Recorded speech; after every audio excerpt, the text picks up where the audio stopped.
I've sort of it's affecting my grip, affecting a lot of different things. I can't work out the way I want to at the gym anymore. So Oh I'm boy. spending a bit more time on the treadmill, which is also always good. But they have these Sure. new treadmills at the gym. They're like Matrix something, but they are fully integrated with the internet. And I registered in and I looked at it. I was like, oh, you've got some Spotify and some Netflix and you've got your, the different browser and I can go on Facebook if I want to. And then I realized that I can also go on YouTube, which means I have access to all Critical Role on this massive screen in front of me while I'm on the treadmill. So I can watch all the Critical Role episodes. Dude, It's pretty cool. every Pretty treadmill neat. at my gym has a big old screen right in front of me, but I Mm-hmm. just have to use my little phone there. I wonder if well, I'm missing out on something because might I be. watch other people use them and they're not using this big old screen. They also have a TV back there, but they're pretty Okay. small. All right. So I'm guessing that it's not that interactive. Yeah. Well, this one is neat because I just created an account and all of a sudden I have full access to the internet. And I'm like, That's whoa, wait a amazing. minute. If you get Very that cool. full thing, you forget about that run, for minutes, and you're like, oh Totally. shit, this Totally. 5-minute section is almost over. That's what I live off of on that treadmill. When you're doing 40 minutes at a time, every 5 minutes is 40 minutes. Who's got 40 minutes? Some of us try to. Oh, man. Hey, we're on, by the way. Hey, we're on the internet. We're on the internet. Welcome to Critters in Taiwan, a D&D podcast about Critical Role, where a bunch of nerdy-ass voice actors sit around and play Dungeons and Dragons. I am Ben and Gaosheng, I am Tim and Taiwan. and we're a couple of critters. Yep. In this part of tonight- the world. Yeah, that's right. Tonight, we're talking about Campaign 3, episode number 38, A Dark Balance. A dark balance. Yeah. There was we always have this fun little thing where you don't know the episode title and then I give it to you and we'd chat about it. There was a Reddit thread a couple of days ago where people were rating their favorite episode titles. I've unsubscribed. of all time. Yeah, I know you told me, but I was scrolling through them and I started laughing and remembering the titles. Just off the top of your head, what is your favorite episode title of all time? Of all time? Sure, Campaign 1, Campaign 2, Jesus. Campaign 3. Probably, like, right off the top of my head, have to be Cows and Consequences. Yeah, nice. That's a good pull. That's real good. My favorite. Well, I have two favorites, but one is slightly better than the other. Yeah. Is Dinosaurs, Ghosts, and Stuff. Oh, yeah. That sounds like fucking Norm Macdonald. He had that special that he called like Hitler's dog and something. It was just some thing that came up that somebody said, and he was like, "All right, you know what? That's the name of the special." That's right. That's right. The other one that I have that I really really love is Reforged. That's one of my favorites because it's such an with the J. amazing. Yeah, with the J. It's such an amazing episode. And it's a perfect title for it. But the Dinosaurs, Ghosts, and Stuff one is a classic. I love that one. Yeah, that's on the Avocado Island, right? That's right. That's right. Yeah. And the Reforged one, like I was keeping up with it, so like, but the only problem I had with it is that it kind of has a spoiler in the title, kind of more so than the others. A little bit. Well, Dinosaurs, Ghosts, and Stuff, man. That's spoiler central. I suppose, yeah, just nothing Clearly, huge. it's about dinosaurs, ghosts, and stuff. Clearly, like dinosaurs. What the fuck? Yeah, if you haven't figured it out, by housekeeping, we're spoiling everything. So if you're not caught up to date, fuck off. Yeah. And be aware, we're gonna stop saying that at some point. Yeah, I might just start putting in the description instead of having us say it. I mean, Because if I you're think watching- we've done enough. We've done And we have done 38. enough. We've done 37. This is 38. Whoa. Yeah. We did the 0 episode, so We've passed our 1 year, right? Did we do that a couple weeks ago? I think or is this our 1 year? October 23rd? I think this is our 1 year. Cheers. Hey, this is our 1 year, dude. Look at this. I just looked at the corner of my computer and I'm like, oh yeah, hang on. This is 1 year. This is 1 year Critters in Taiwan. Yay. It was October 23rd. Was that when I went down there to watch the episode with you, right? Yeah, something like that, yeah. Yeah, we're Wait, 1 year. that's the start of the new season, the new campaign, or is that when we did our first episode? That was the start of the new campaign. Okay. So we did our first episode of like the week before or whatever, or the something. The 0 episode. Yeah, the 0. The session 0. Yeah. Well, this is the year. Let's call it's it a year. We're at a year. There we go. We made it. Look at that. Hey, didn't even think about that. Goddamn. Look at you. I didn't realize us. until literally just now. I was like, it's been a year. Huh. 38 episodes in 1 year. That doesn't seem right. they're taking a week off. You know, they had Calamity, they had EXU, Kymel. I don't approve. I need more. Speaking of more, can I throw some fire out there for more? Okay. The Mighty Nine 2-part reunion we're gonna get in a couple of weeks.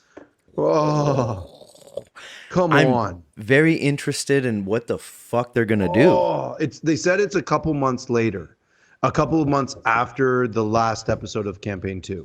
Okay. So I don't know. It's really kind of like it's just up in the air, you know. Yeah, like 100%. Molly came back, and then that's about it. Right, and you know? on not Molly, Kingsley. Right. Well, okay. So, on that note, it looks like that's who Taliesin is playing. Which is, as far as we can tell, either a clean slate or some things have come like back. Molly, but a clean slate. So he has to rebuild from there, which is exactly what he did with Molly. Yeah, it's going to be weird. Which is great. It's going to be very weird. It's going to be great. I'm loving and it. Also, where the fuck is Caduce? You know, I'm a little sad. I'm assuming, I'm guessing Caduce is hanging out at the Grove and just chilling there. So that would make sense for his character. Now that his family is there, he would just be chilling out there. He wasn't really into adventuring to begin with, right? He did it because he was the last. He was looking at the Wild Mother to, you know, what's he supposed to do, and he was saying throughout towards the end of the campaign, like, what was it? He was like, he felt guilty, and they were like, oh, because you're not with your family, and he's like, no, the other way, because like, I don't know when I'm actually finished here, you know, something along those lines. Like, sure, I just want to continue adventuring, and they're like, oh, that's why you feel guilty. Yeah, man. I don't know if I just said the same thing twice, but you kind of did, but it's all good. It's double. He felt guilty about something. Yeah, no, I'm excited about it because I think I told you this before. Like, I love me some Vox Machina. I'm really loving the Bell's Hells, but the Mighty Nine is the best that they've done. I think it's something about them is just it's a really, really good, fun, good time. I like it. I think a big thing about Vox Machina is like the first time they're playing like marquee characters that was basically put together. It's kind of like a video game. All right, and here's a shit ton of fucking magical items, especially coming from Pathfinder. You know, and they're like, all right, so you guys are heroes. They get up to level 20 for fuck's sake. It's like, okay, there you go. Happy birthday. Right. And then the second campaign was like, all right, here's our actual first dip and dive into this. Like, you know, especially folks like me who have very little experience in the game. Sure. As a spectator who loves the RP, and then they're all actually fairly good at the game. Here's our first real game where we can actually watch the rules. And they dug in deep too. Like they went real. They done get deep, yeah. Some would say they went a little too far. The pendulum swung maybe a little bit too far the other way. Because who the fuck's saying that? The tragedy, man. The tragedy of all of them was a little bit much. You mean like backstories? You mean backstories? So everybody was fucked up, like fucking proper. That's what I mean. And I think they adjusted a little bit. Oh well, Laudanum may be the exception for that, but they adjusted a little bit with Campaign 3. Yeah, a bit. Yeah, well, like also pertaining to what Hamilton was asking last episode about, like, look at you segueing.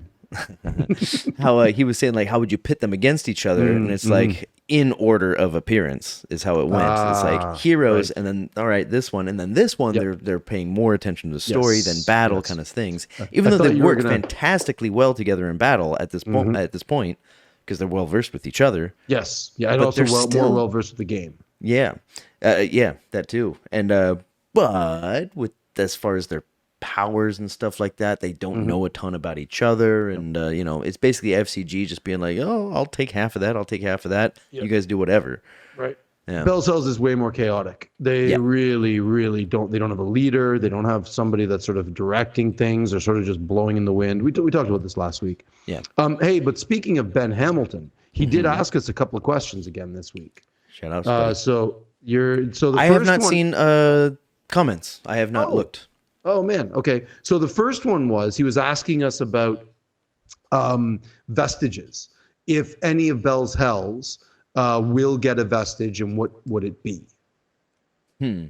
Well, there are a lot of vestiges that we don't know about. There is a lot. I actually looked up on the Critterpedia, and there's a big list of undiscovered There's a bunch of vestiges that are not in. So everybody in Vox Machina has one, and Ford of Mighty Nine has one, and then there's a bunch more that are out there that are known where they are, and then there's a list of about 5 or 6 or 7 or 8 of them that are unknown of unknown location. Yeah.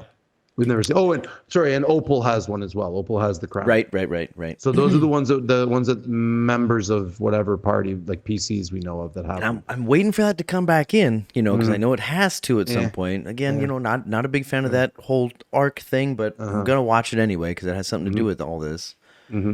But one thought that I had about this is we have 2 forgotten gods that are perhaps locked into Ruidus up there. Sure. Who probably have some vestiges nobody knows about. Hey, listen, man. All everything's out there, right? Who knows? Yeah. Matt can just make shit up. He's like, hey, guess what? Here's a vestige, and here's no vestige. Who knows? Yeah. My initial reaction to this is no more vestiges. There, no more. No more. No. None. But then I noticed that there was a really cool one. It's called called Pyre Mall, and it's a mall with a U. Yeah, Maul. So it is a giant hammer with a red iron hammer with a red ruby in its center. And it's held by the Lord. It's held by a fire giant, the king of the fire of this fire giant place. King. This is included in lore in a book. It's in the lore. Yeah, in the book. Oh, okay. And so I was reading it, and I'm like, well, that'd be cool for Ashton. Like totally. That would be really cool. Yeah. I mean, he likes his hammers, so. I mean, I don't know. You think about Yasha. Like, she started with a great sword, and then she switched to Magician's Judge, and then she had Kima's Holy Avenger for a while. And then you think about Ford, started with the Great Axe, and then went to he had that flaming Warhammer and Craven's Edge. So he had a couple of different options. Yeah. I'd like to see Ashton also switch out for another weapon. That'd be kind of cool. Other than a hammer, I mean. Yeah, I mean, he's not picky. Ashton, No. He'd be just as happy with a half brick. Yeah, totally. He's happy with his fists, for fuck's sake, and his head, Yep. He's got hair that doesn't move. Fucking attack with it. Yeah, that's funny. Give him a noogie, and then I cut my knuckles. Shit. Yeah. What was I gonna say? Oh, and like Esteros just left a weapon, Yes. Yeah. What's it called?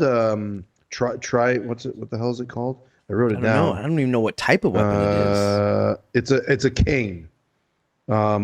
It's called the Turmoil. Right. I have a theory about. Are we just gonna jump right into this?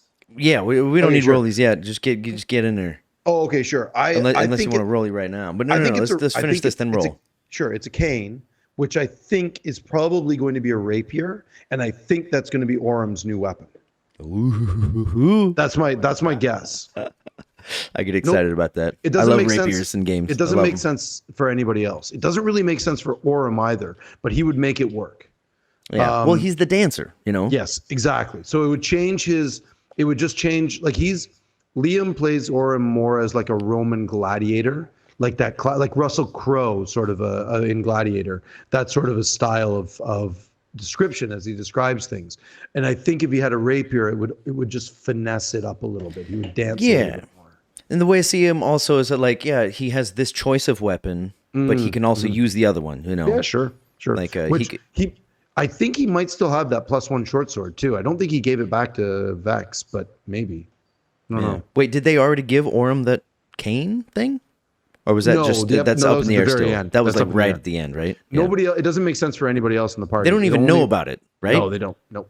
I'm saying I think it's a rapier, and I think Orum is going to use it. Right. Yeah, we don't even know yet. Yeah, he just said this is for the Bell's House. That's it. Right. That's all he said. Oh, and then Ben Hamilton had one more thing as well about Gilmore's shopping stuff that he just sort of commented. He said, and there's also there's a Gilmore's in Whitestone, so they're probably going to go there and buy some stuff, which we can talk about in a little bit. But yeah.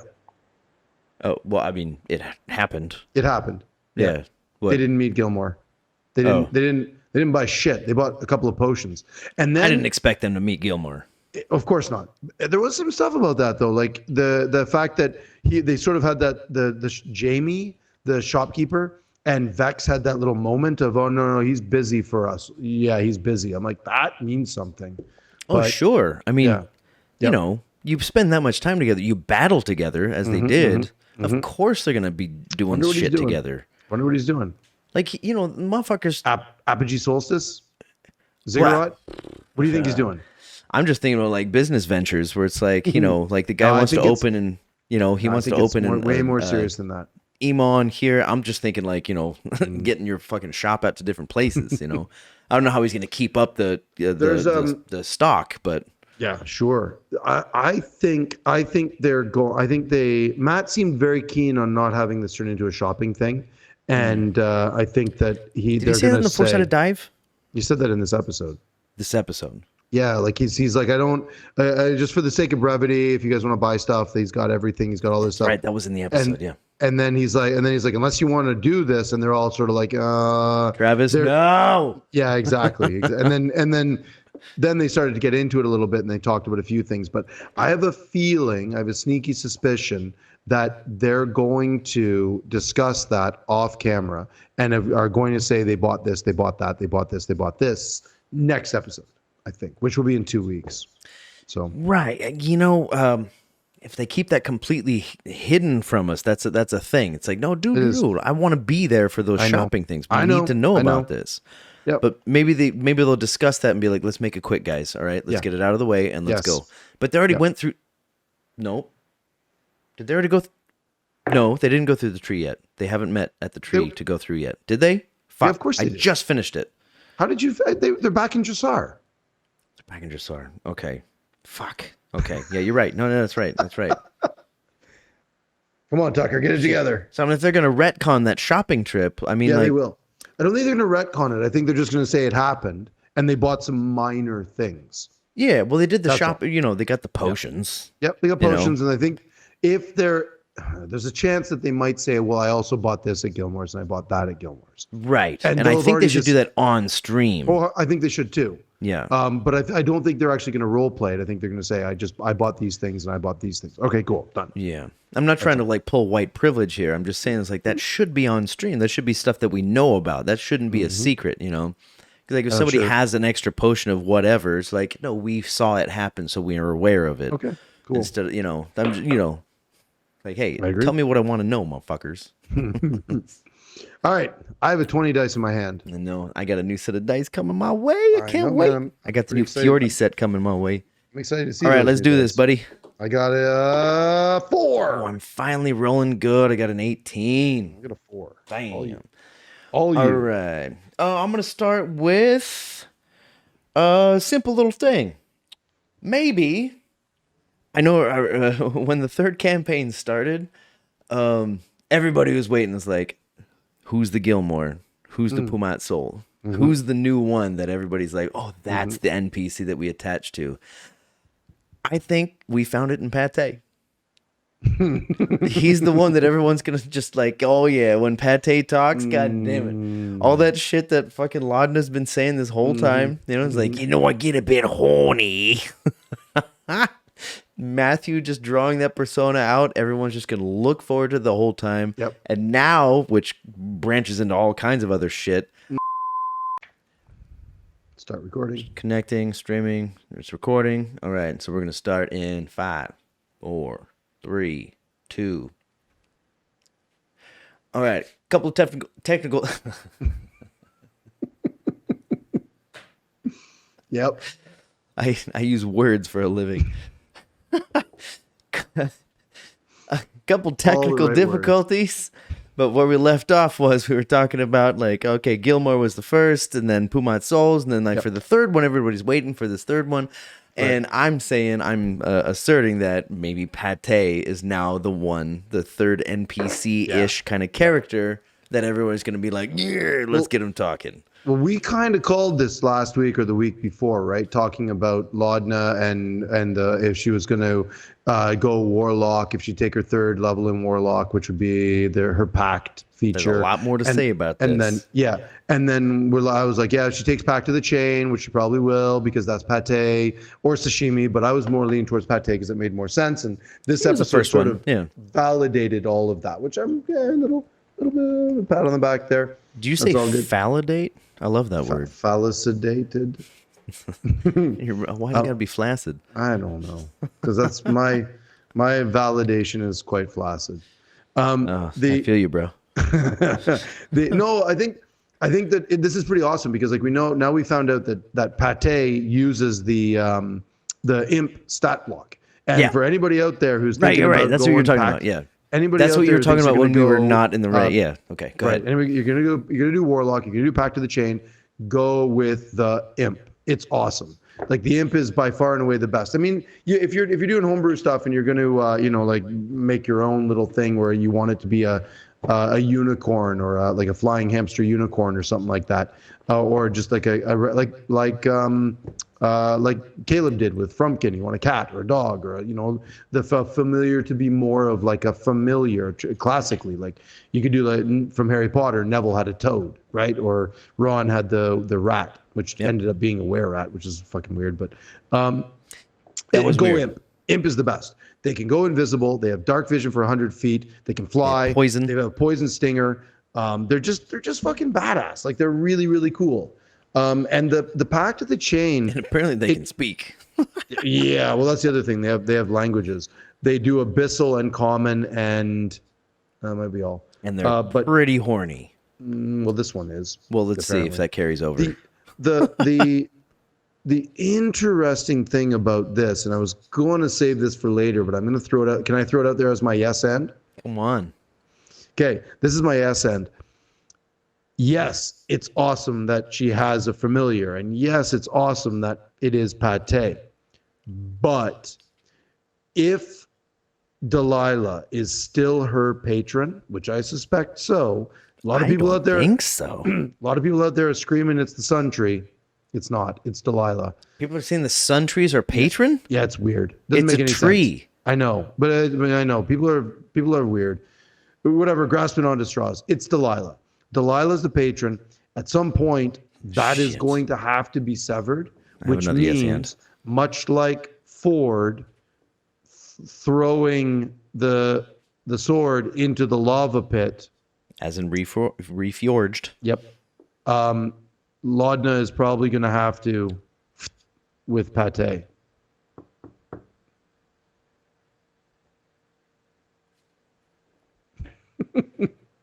Chew on that for a bit. This is a Warlock pact. And when you lose your patron, you lose your pact. Unless you have a new patron. So, okay, sure. Game it out. That's fine. But here's my hot take. Because she didn't level up. Yeah, she did. She was only level 2 in Warlock. So she took to get to the Pact of the Chain, which is gets find familiar. That's level 3. Well, hold on. So she did level up. Did they level up when she was dead? Maybe. Oh, did they? Yeah, I think so. Because if they didn't, then they're on the same level. But if she's got different abilities, sorry, they leveled up right before she died. So she never got to they never leveled up until. So now she's just seeing these new things. Yeah, exactly. At this new level 7. Yes, at level 7, yeah. And she took that level in Warlock. Right. Which is one of those things we were talking about. Like, do you take it in Warlock? Can you take it in Warlock if you don't have a patron? That's right. This is where things are getting fucky. Super fucky. So I don't. My hot take is that somewhere down the road they're going to have to deal with Delilah, and who knows if Vox Machina is involved in that or not. But my take is that pate is going to sacrifice itself to get rid of Delilah. Think about the connection that Laudna has with pate. This was the thing that kept her sane. That it's the connection. She was always there from her childhood until right now. And it's like this is the connection, right? And I think he's going to sacrifice himself or itself to rid Laudna of the Briarwood connection. That's just my thought. I mean, FCG is going to be a fan.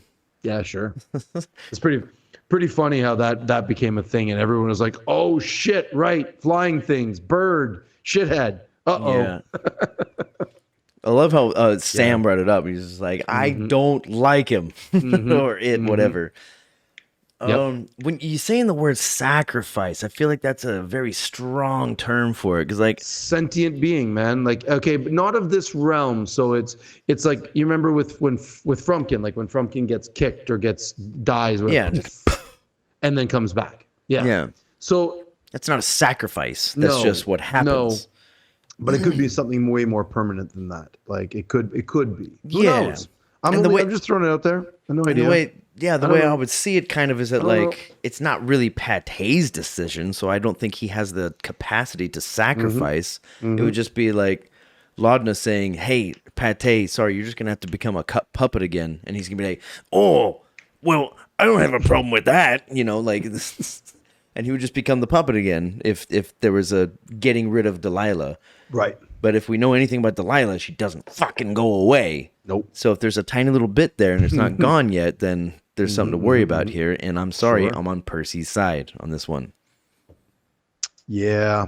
It gets super complicated, right? There's a lot going on there. I mean, clearly Vecna is involved in some aspect, which makes things for fucks way to more really get down to tax. Yeah. Yep. Yeah. And like with there's a lot of guess hands here. Wonder what Vecna is going to say when they start going after the gods that are up in Ruidus.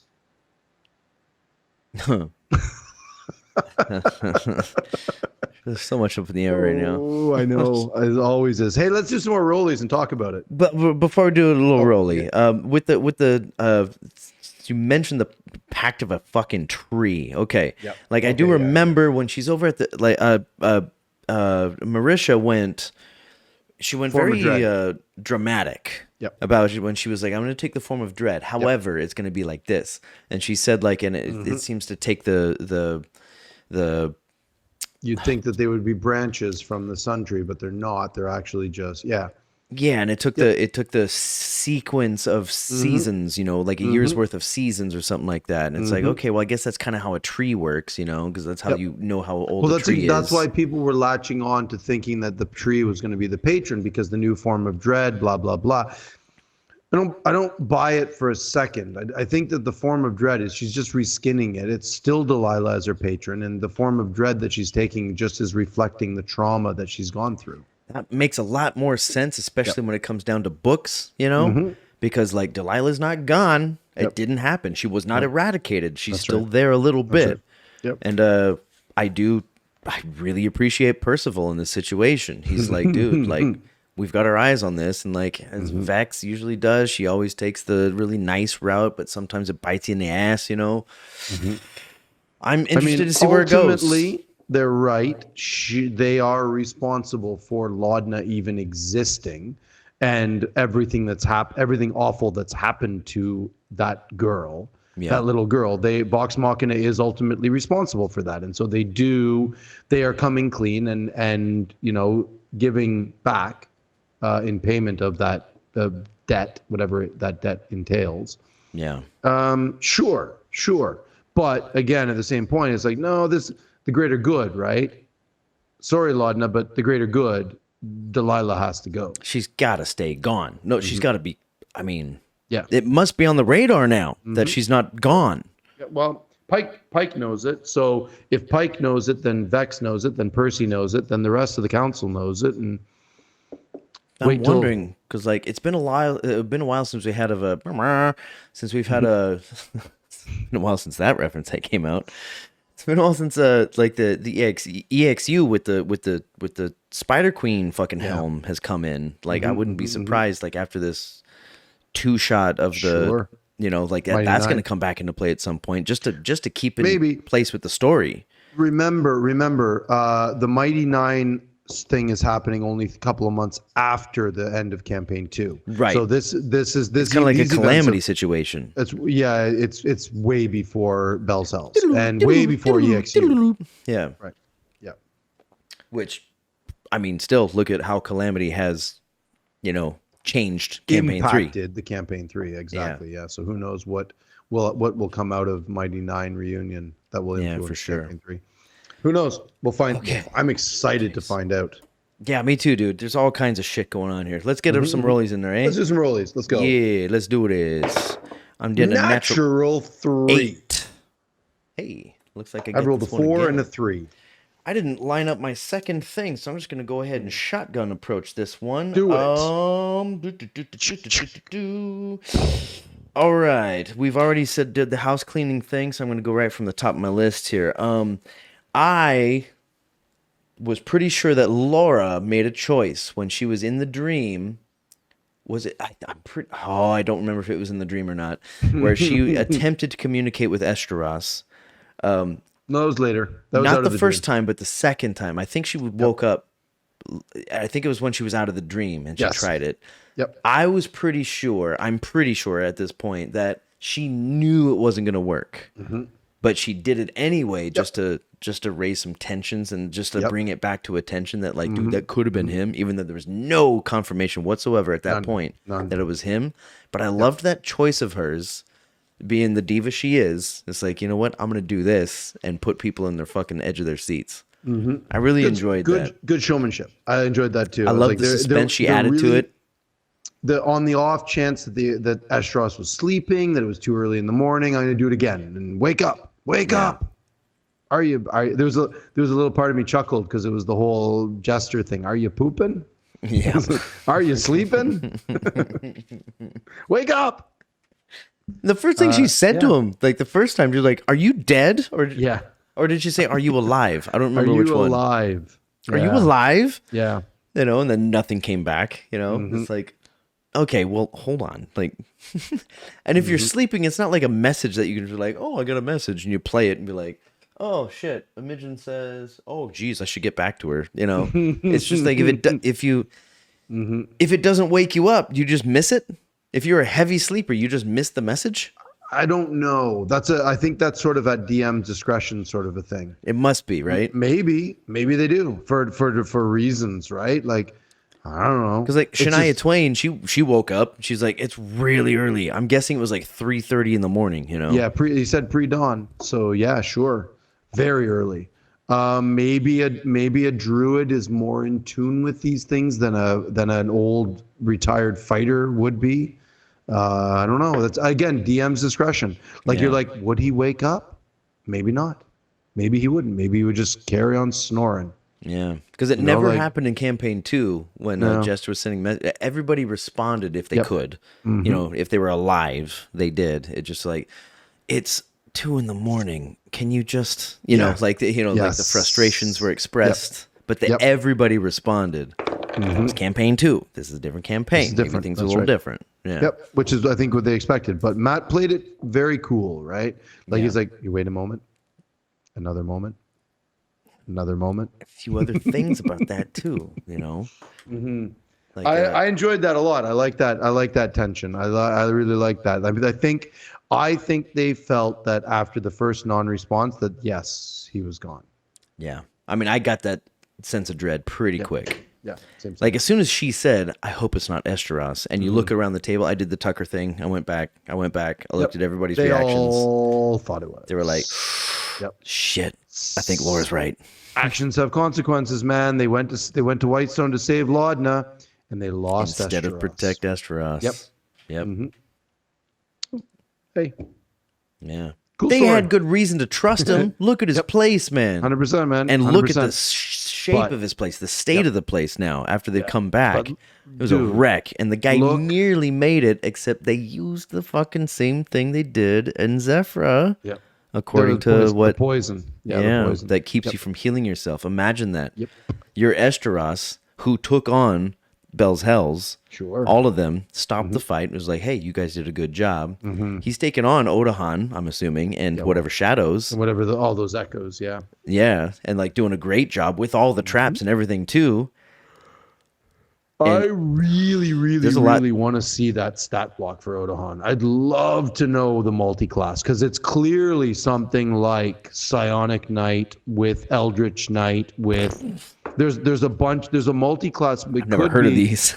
They're like that's. Remember when they fought her and she did that psionic jump?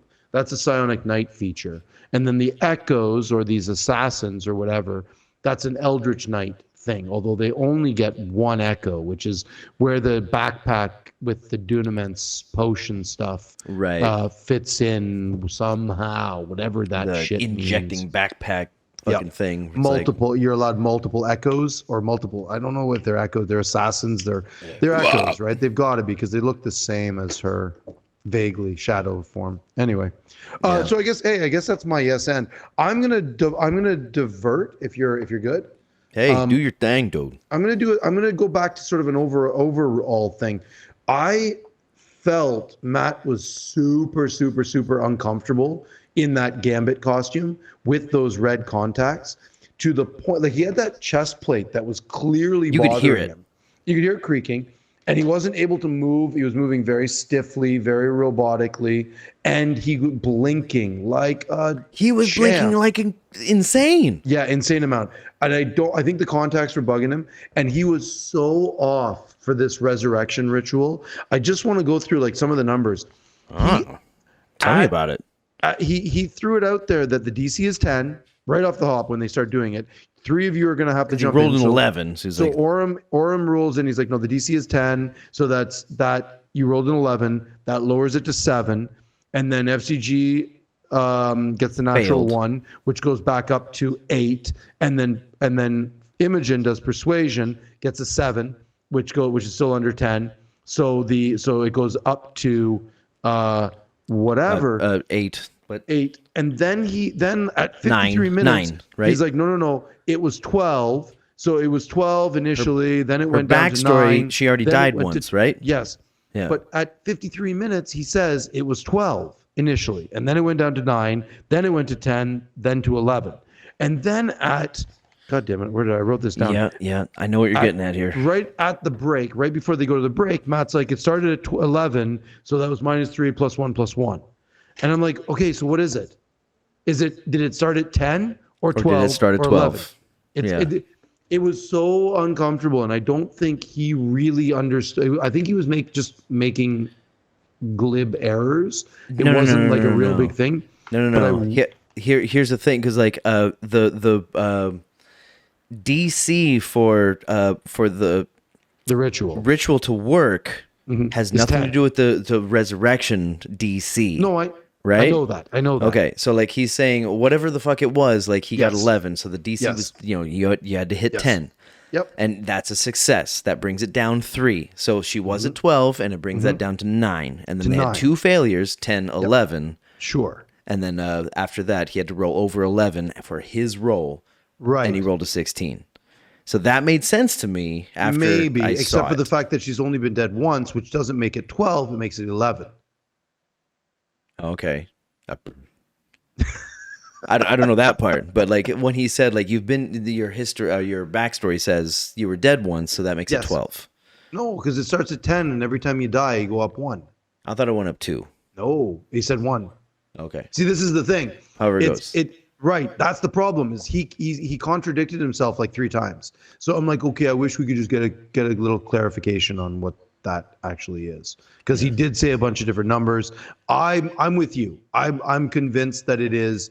It was 12, and then it went to 9 and then 10 and 11. That's the way I felt it was too. But initially he said 10, and then right at the break he says 11. So then it went to 8. And he didn't say the ritual DC was at 10. You had to beat 10 to have a success during the ritual. For the ritual. Yeah, and that was the same for everybody. So like when she rolled a 7, that did not beat the DC. because that was still 10. Because that didn't change, right? Yeah, thank you. Sorry. That's right. It is 10. The DC is always 10.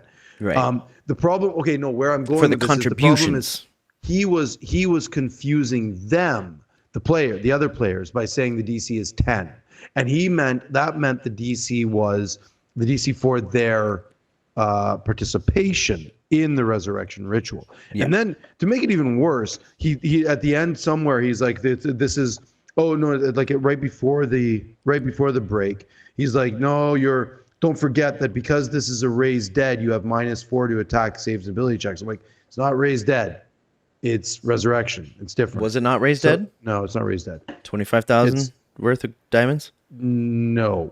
Are we sure on that? Pretty sure. Okay. Pretty sure. I don't know, so I'm asking you. Yeah, I don't think this was raised dead. If we're full of shit, get in touch. We don't, I should have looked that up. We seem a little... Because it's either raised dead or resurrection. Resurrection can be done as long as the body has been which is what gentle reposed, right? Yes, which is what it was. It's not raised dead. This was resurrection because they didn't bring all those diamonds. That was less than that. It was only like 1,000 worth of diamonds or whatever. Dude, it was 25. No. Yeah, because they were all making the jokes. I was like, oh yeah, just emptying my pockets as Vex. They were saying it's 25. Like they asked them, do you have 25,000 worth of diamonds? Yeah, I don't. And they're like, you know what? We'll do this for you. I'll be back. And she came back with the fucking diamonds.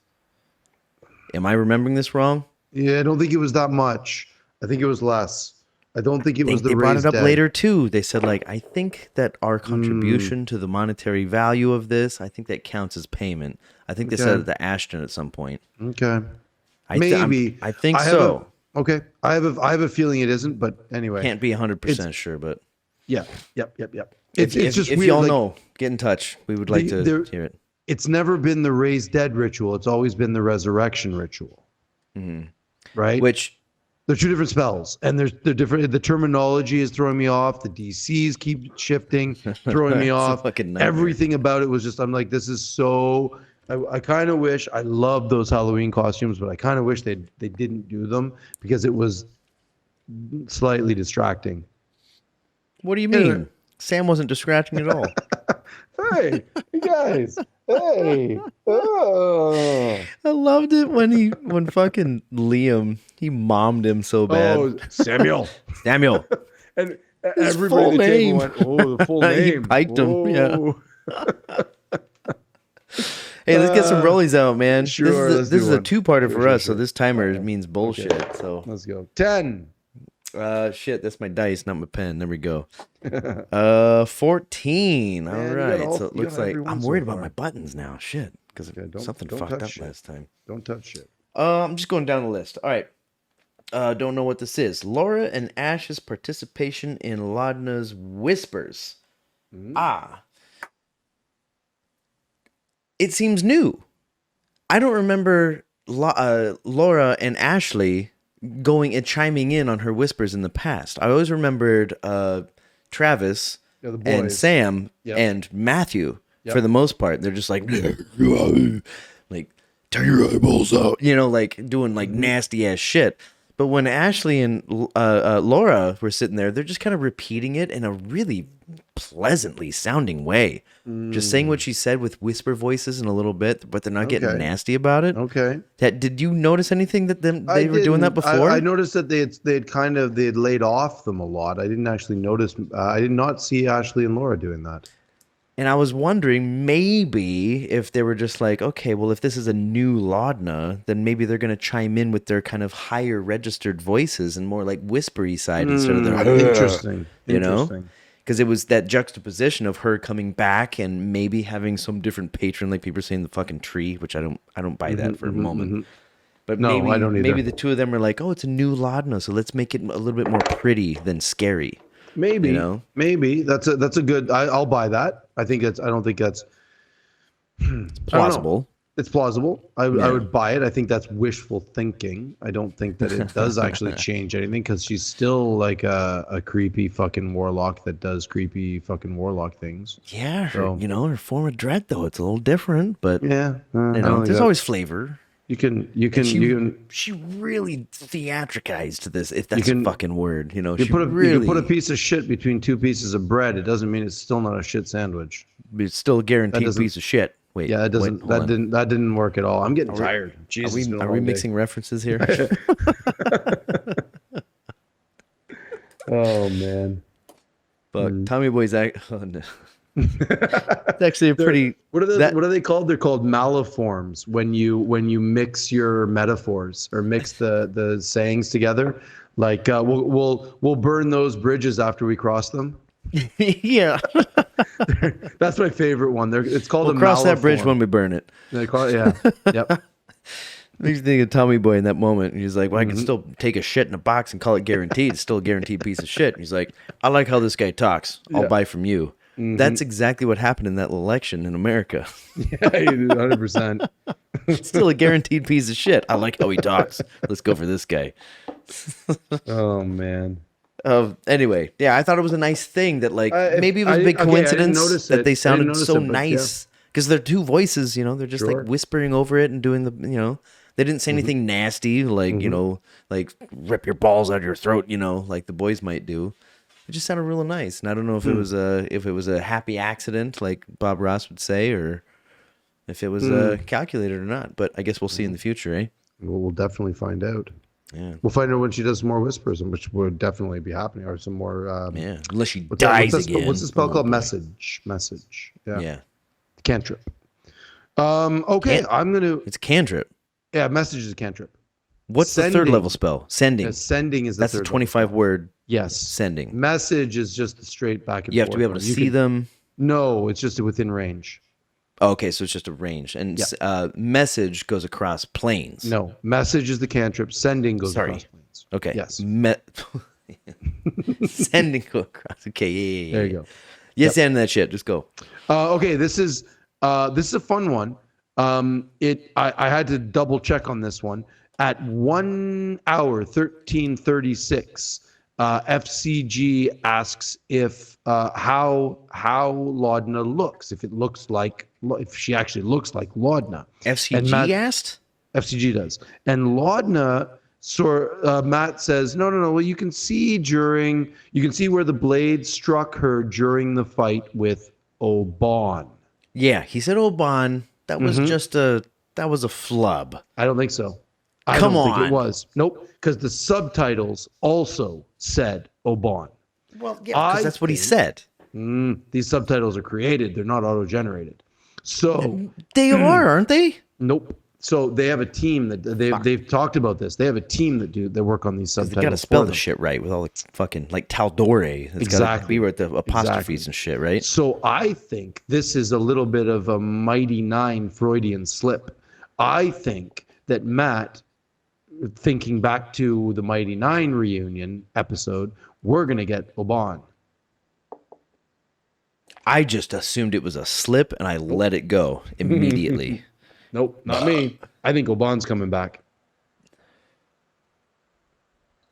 in some form or another, or going to get brought up at least. Like we're referenced. We got to kill Laudna. I mean, she's clear. She's got to go.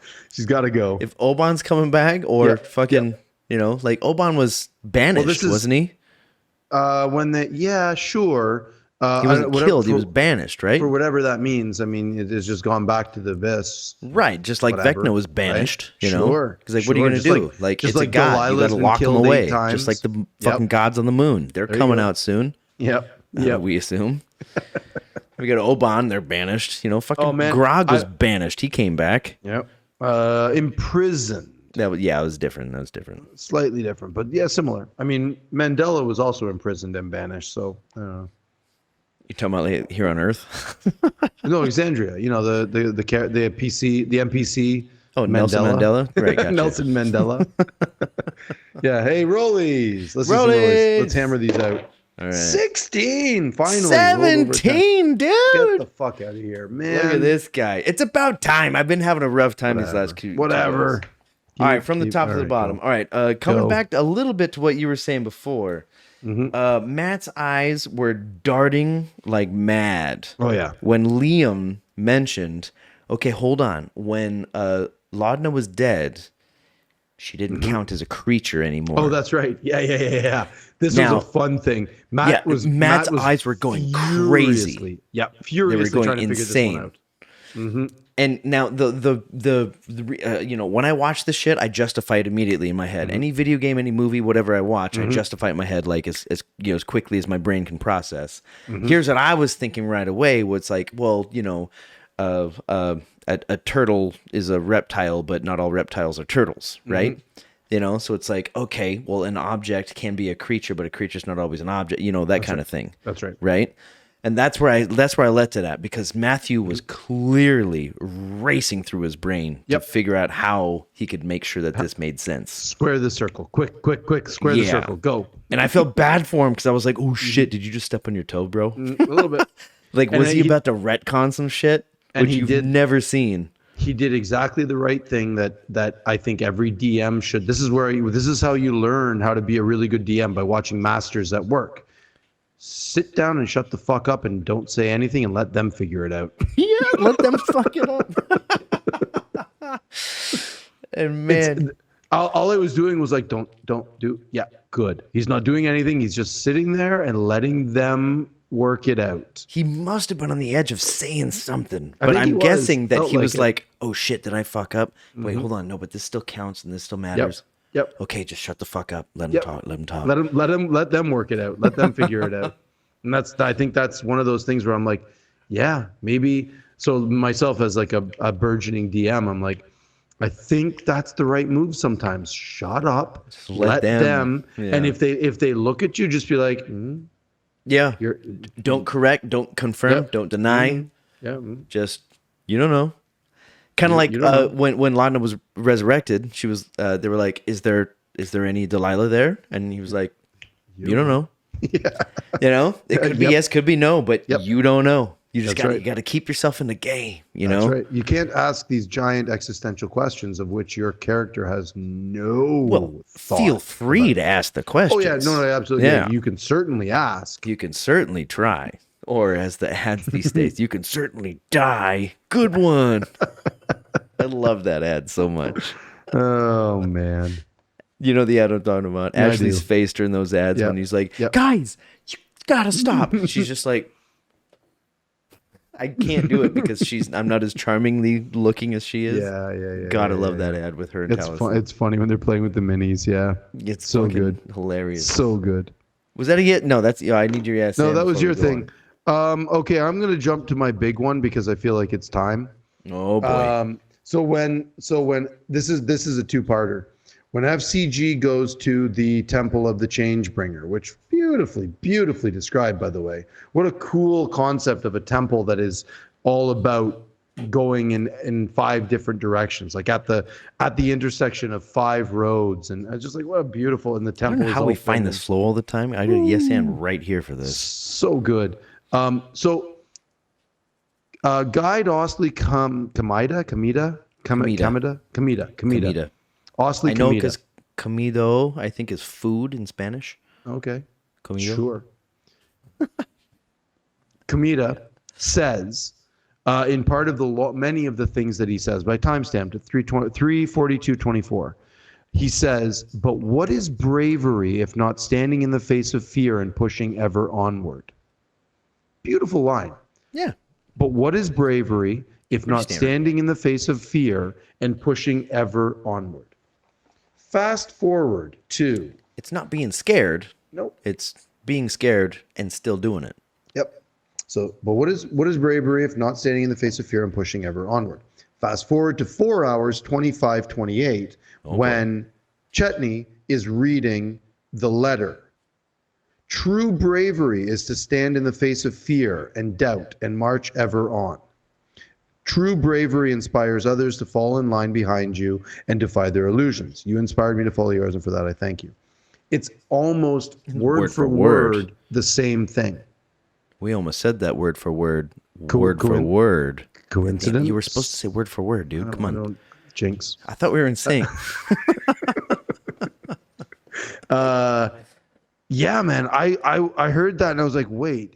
So when Chetney was reading the letter to Bell's Hells, I was like, wait a minute, we've heard this before. And I went burp, burp, burp, burp, burp, burp, and rewound, and I looked. I was like, wait, this is what Kamita says, but what is bravery if not standing in the face of fear and pushing ever onward?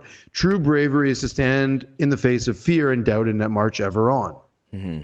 It's a common theme in especially these campaigns, so, especially fucking Calamity. That was the biggest theme, was bravery. Here's my hot take on it. Esteros is actually a follower of the Changebringer. And we're gonna find out more about it soon. Okay. Sorry. Go ahead. That this is a common refrain of the Changebringer, and it's going to be a thing that will develop for FCG. Yeah. Mm-hmm. That's all. That's what I got. That's mine. Oh, I'm gonna jump right on that immediately then. Do it. There were 2 times. Sorry, no, there was 1 time that Comida. I have to say it with a fucking Spanish accent. I think it's Comida. Okay, Comida, yeah, because it's not Spanish for food. Sounds very German. With this person at the Changebringer's temple, whatever, there was 1 time where that person said, "Smiley day." Yeah, and that stuck with me. Well, unprompted, that they said it unprompted. The first time they said it was, they were like, oh, they responded to FCG. Yes. FCG said like, oh, smiley day to you. And smiley day to you. Smiley day, just right off the bat, right? Yep. Now this is the Changebringer. The roads is the place to worship them. The road is the temple, right? So now when this person, and I think they said it to FCG before he left, they're like, smiley day. And then it's going to be something that comes up later. Oh, yeah. In the campaign, someone's going to say like, hey, smiley day. Be like, who's this person? Who've they been talking to? Yep. It's going to happen. I almost guarantee it. I like it. It's a bit of a callback to the Traveler, right? Exactly. Because you don't ever see these people in the wild, but it's going to happen because they're going to hear it from somewhere. I hope and so, it's the because Changebringer. It's an agent of chaos like the Traveler was, you know? I think I think FCG's character really, really needs this push. Otherwise, I think Matt is seeing that Sam is just getting trollier and trollier as FCG, more and more and more lost. Let's troll him back. Yeah, let's hit the troll with the troll. I think that's good. I think that's really, really beneficial. I think that Matt is clearly is a master of being able to pull things from the characters' backstories and bring them in and let the chaos reign, sort of a thing. Totally, you know. Yeah. And also, this is way the fuck over in Whitestone, you know. And these guys are still kind of based in Dressar, you know, and Bastards, really. Yeah, sure. What's this place? Marquette. And so, like, for that, you know, those sequence of words, smiley day to you, to get over to Marquette or anywhere that might go next, which I'm imagining they might go to Wildmount in the near future. I'm saying maybe 10 or 15 episodes. Okay. Just because they might be like, well, I wouldn't mind going to see this guy, you know, Tyrion Darrington, whatever, if nothing happens. But I'm sure things are going to happen. This will be fun. But for, like, smiley day to you, it's going to spread in Whitestone. Sure. But it's not necessarily going to get to Marquette. But they're going to hear it some point in the future, like 40 episodes, something like that. That's what I think. Because Changebringer, bring some change. Hey, I haven't heard that phrase before. I like yours. And you're a new person. Let's do it. I really think it's going to happen. Okay. Can we do a rollie? Yeah, let's do a little rollie. This might be my last one because I'm kind of out. All right. I got me a little 16 over here. Okay. Natural 3. Man, I'm just killing it over here. Let's see. These are small ones. Should I do the bigger one or the smaller one? Man, I'm so fucking paranoid about the scene changes now from that fucking technical difficulty before. We're good. Okay. I'm gonna do I guess I'm gonna do the lighter one at the moment. When Chetney goes to Esteros, you know, and he goes for the case under the thing, you know, and he finds the letters. And then when Matthew produces the actual printed out, perhaps handwritten, I don't know, but maybe printed out, whatever the case it is, nobody reacts at all. There's zero response from anybody at the table. I did the Tucker thing, and I went back and I looked at every single face. They're just like, okay, what are these letters? Yeah. What yeah. are Well, these? they were processing dead Esteros. All of them were trying to figure out how do we do this? Like I think they were all like, what do we know he's dead? Do we know that as PCs? How do we react to this? I think there was a lot of shock going on right there. Sure, that could help explain some of that. Yeah, figuring out how do we react to this? How do we react to this? My character's going to be traumatized? No, maybe a little bit. Why? Why would they be okay? Because I think there was a lot of processing going on. I would expect at least one of these. All right, hold on. I'm not an actor, but I'm going to do my best. Okay. All right.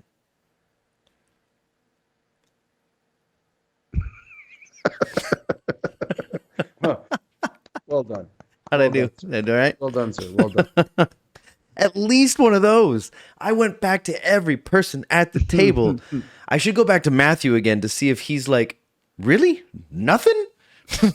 Like I went through all this shit and I get nothing from you? Oh yeah, especially the fact that one of the second pages of shit. Especially the second page was the maple ginger cookie recipe. I mean, if he opened shit up for other people. Yeah. Here you go. I'm sure he was prepared with it. And they're just like, yeah, what's to say? What's up? You know, nothing. I wonder. I have a feeling he only did the one. I think the other ones were like, oh, you see in this, it's a personal letter to so and so, and a personal letter to them, and it talks about this and talks about that, or maybe he did have the physical props ready. I don't know. Who knows? You never really know. You never really do. Nope. Can I tack onto that before you yes and? Sure. That was the saddest making my way that ever happened on the show. I didn't catch it the first time through. Yeah. But he sat there and he's like, I'm gonna wait there for 30 seconds. This is Chetney looking at Esteros. He's like, just for like a inflation or deflation of the chest. I just want to sit there for 30 full seconds to see. Yep. And Matthew said, you see nothing. Yeah. And then he's like, okay, I'm gonna make my way. And it's like whoever did it, I didn't catch who did it. They're just like, making my way. Yep. It was the saddest make my super way. Super sad sack. Yep. And nobody laughed. Nobody did anything. And I only caught it my second time just earlier on the balcony here. It was the saddest make my way. I nearly teared up. I'm like, oh, Esteros. Yep. Feel bad for the guy, man. He was such a fucking mint. Go ahead, man. That's my last one. Well, this is my last one too, and it fits perfectly because at the very, very end, as he opens up that letter and he gets the will, the last will and testament to to Belzel's, I bequeath turmoil and the silver sun. Yeah. We're going Spelljammer, Tucker. Oh shit! We're going Spelljammer. He's still dead, dude. Yep. We're going Spelljammer, man. They're gonna put the hull on that fucking airship, and we're going to the moon. This is how they tie in Spelljammer, which is the new WotC book. You're strapping on some britches to this thing. Yep. I'm saying you're doing that. I know. I should point at you. Yeah. No. You're strapping britches to this. 100%. They're putting the hull. They're gonna put the Spelljammer bow. I think it's the bow. Whatever piece you put onto it that allows it to go into space, into the astral sea, into wherever the fuck it's gonna go, and they're gonna go. We're spelljamming this shit for sure. Listen, the reason why the Mighty Nine went to Aor was because the Rime of the Frost Maiden had just come out, and they needed to go into the deep north. The rules with all of this stuff, and the reason, like a bunch of other stuff. When the new books come out, Critical Role is sort of like, yeah, we'll play this out. We'll play test it and go and whatever. They are going to Spelljam for sure. Right. Garrett, you heard it here. Not first, but you heard it here. Well, sorry. I mean, I heard it from SCG first. It's like, well, Exandria's here. The Divine Gate's here. No. And then the gods are here. So he got it wrong. It's Exandria's here. Well, the Divine Gate is there, and then the gods are here. It's horizontal. It's vertical. Because when you're in the dream. Well, no, because if it's horizontal, then when it rotates, you'd still be able to see it. But if it's vertical, when it rotates, it suddenly becomes two-dimensional, and you can't see it anymore. I see. See how Physics, Tucker. It's physics. Right. Oh, okay. Shit, I should go back to school. Fucking hell. That makes some sense. All right, so if I turn those moons sideways, it might just invisible. Look like a nice little invisible thing, and then turns right back into a C. That's right. But just a backwards C. Sometimes, unless you're also turning the other way, and then it becomes the perspective is, you know. You know what bothers me a little bit is like they keep saying round or circular. Yeah. Like flat earthers, they say round, they say circular. We need to say spherical. Right. That's the only. I mean, I'm saying they. Matthew wants to say spherical, but he keeps saying round. Yeah, technically not even a sphere too, because it's oblong, so it's an ovoid. Right. I mean, you know, and it's fucking wafer thin, apparently. Yeah, apparently. Oh man! All right. On that note, I gotta go take that. I gotta take this pup out wherever she's gone to. She's chomping. She's ready to go. She hasn't been outside for a few hours. Chomping at the bit. That's what she's doing. Mm-hmm. Munch, munch, munch, crunch, crunch, crunch. All right, cool. I'm good, man. I've said everything I want. I know we're going to them. Oh, one quick little thing. No, forget it. It's not even worth it. Nope, not even worth it. I think we're going to the moon. I think we're going to Spelljammin'. I think we're going to. Sure, we're going to the moon. I mean, I know the moon is not like Spelljammer is about going in the astral sea, and I know that the moon isn't in the astral sea. The moon is still in the prime material plane, but I think that they're going to Spelljam it by allowing airships to get up into space. Now, okay, yeah. See, there are a couple of things I think about this. I don't know. And I hate being right. I hate predicting because I don't want to be right. I've said that before. Here's what I think: they're going to try to go to they're trying to go to the moon. They're going to get somewhere else because they're not going to just like travel to the moon, you know, like this. No, they're going to try to do some other like bridge of the gap. They're going to end up in space somewhere, and then some space clowns and hamsters are going to show up, and then they're going to make their way to the moon from the other side. I'm so excited about space clowns.